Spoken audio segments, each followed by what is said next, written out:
Good morning students.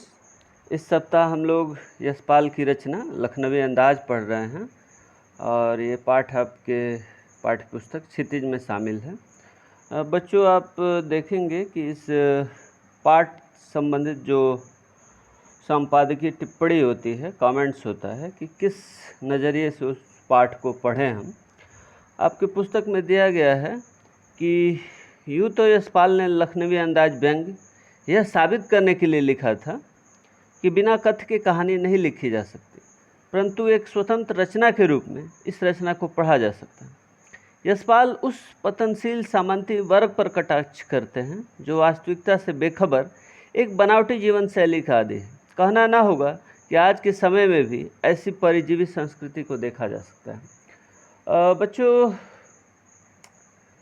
मैंने अपने पिछले कक्षा में भी चर्चा किया था कि दरअसल यह व्यंग 1950 के दौर में लिखा गया था, जब हिंदी कहानी में नई कहानी आंदोलन चल रहा था और नई कहानी आंदोलन से जुड़े लेखकों का मानना था कि कहानी लिखने के लिए विचार, घटना या पात्र की ज़रूरत नहीं, जबकि इससे पहले हिंदी कहानी या विश्व कहानी की जो परंपरा थी उसके लिए जो तय मापदंड थे, जो पैरामीटर्स थे, उसमें 6 तत्वों पर बात होती कि किसी भी कहानी में 6 तत्व होते हैं।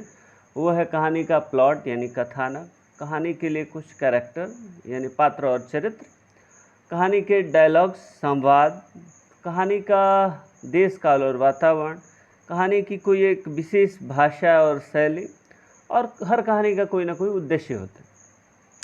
अगर इस पैरामीटर्स पर हम लखनवी अंदाज को देखें तो ये भी एक कहानी की तरह है। हालांकि ये व्यंग है, लेकिन एक व्यंग्यात्मक कहानी का आप फॉर्म इसमें देख सकते हैं इस पाठ में। और इस पाठ को ही अगर आप देखें तो इस पाठ का कथ्य ये है लखनवी अंदाज का कि लेखक अपने किसी काम के सिलसिले में यात्रा करता है और यात्रा के दौरान उसे ट्रेन में एक नवाब साहब मिलते हैं जो अपने अंदाज से काफ़ी सामान्य से अलग दिखते हैं, क्योंकि आमतौर पे कोई भी व्यक्ति खीरा खरीदेगा और उसको धोने, छीलने, काटने में इतना मेहनत करेगा, उसके बाद सूंघ करके फेंक नहीं देगा बल्कि उसे खाएगा। लेकिन नवाब साहब उसे इतने जतन से खीरे को काटते हैं, धोते हैं, पोंछते हैं, पूरी तैयारी करते हैं खीरे को खाने के लिए, और खीरे को सूंघ करके खिड़की से बाहर फेंकते जाते हैं। और इस घटना को देख करके नवाब साहब को लेकर के एक अजीब किस्म का कैरेक्टर लेखक के मन में उभरता है और कहता है कि हो ना हो, जब नवाब साहब जैसा जो व्यक्ति है जो बिना खीरा खाए पेट भरने का डकार ले सकता है, संतुष्टि का डकार ले सकता है, शायद कुछ इसी मन मिजाज के ये नए कहानी के लेखक भी होंगे जो बिना किसी घटना, बिना किसी पात्र, बिना किसी चरित्र के कहानी लिख सकते हैं। तो इस पाठ का उद्देश्य में मुख्यतः यही था कि तुलनात्मक रूप से ये बताया जा सके कि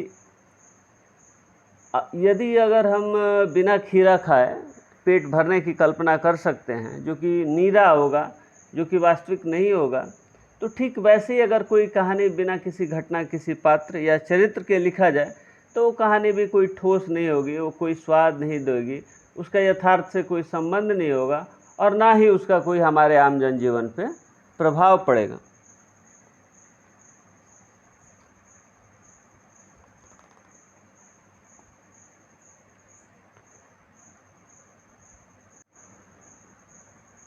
बच्चों, कहानी के तत्व के हिसाब से अगर इस पाठ पर हम विचार करें या इस पाठ का विश्लेषण करें तो इसका कथ्य ये है कि लेखक नवाब साहब की जीवन शैली, उनके खाने का तरीका, बातचीत का अंदाज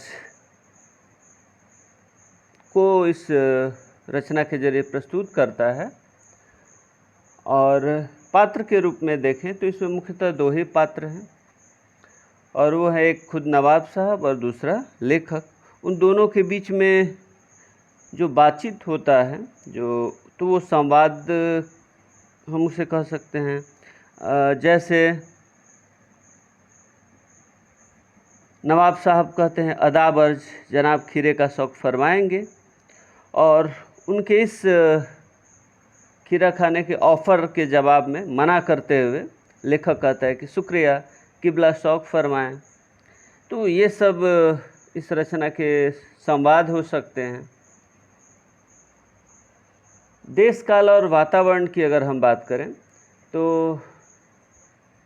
मैंने आपको बताया कि ये 1950 के आसपास का वातावरण है, और लखनऊ की जीवन शैली, लखनऊ नवाबों का शहर है।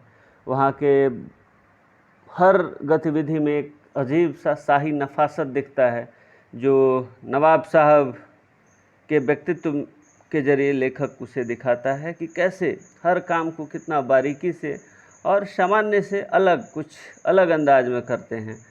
हर मनुष्य या हम सब भी खीरे खाते हैं, लेकिन खीरे को धोने, पोंछने और इतनी तैयारी हम सब नहीं करते हैं। इस पाठ की भाषा हिंदी है, लेकिन ये हिंदी काफ़ी उर्दू के करीब है, उर्दू फ़ारसी के शब्द, चूँकि इसमें नवाब साहब का जिक्र है और नवाबी ठाट के लिए उर्दू फ़ारसी का लहजा ज़रूरी है, और इसीलिए इस पाठ में उर्दू के शब्द ढेर सारे मिलते हैं। कई जगह भाषा काफ़ी मुहावरेदार है, तो इस पाठ की ये भाषा शैली हो सकती है। और इस पाठ का उद्देश्य मैंने आपको बताया ही था कि इस पाठ का मुख्य उद्देश्य है नई कहानी के लेखकों पर व्यंग करना और उन्हें ये बताना कि जिस तरीके से बिना खीरा खाए पेट नहीं भर सकता है, और कोई अगर कहे कि मेरा बिना खीरा खाए पेट ही भर गया, तो वास्तविकता नहीं है। ठीक वैसे ही कहानी लिखने के लिए घटना, विचार, पात्र और संवाद, ये सारी चीज़ें निहायत ज़रूरी है। जैसे पेट भरे जाने के लिए या खीरा का स्वाद लेने के लिए खीरा को खाना ज़रूरी है। तो इसका मुख्य उद्देश्य था नई कहानी आंदोलन और नई कहानी से जुड़े लेखकों पर व्यंग करना। तो बच्चों, पाठ का यही मुख्य कथ्य है। हम लोग कल इस पाठ के प्रश्न उत्तर पे चर्चा करेंगे, और अगर आप चाहें तो इस पाठ से जुड़े अगर कोई सवाल हो तो आप हमसे पूछ सकते हैं। कल हम लोग प्रश्नोत्तर पे चर्चा करेंगे। आज के लिए इतना ही। धन्यवाद।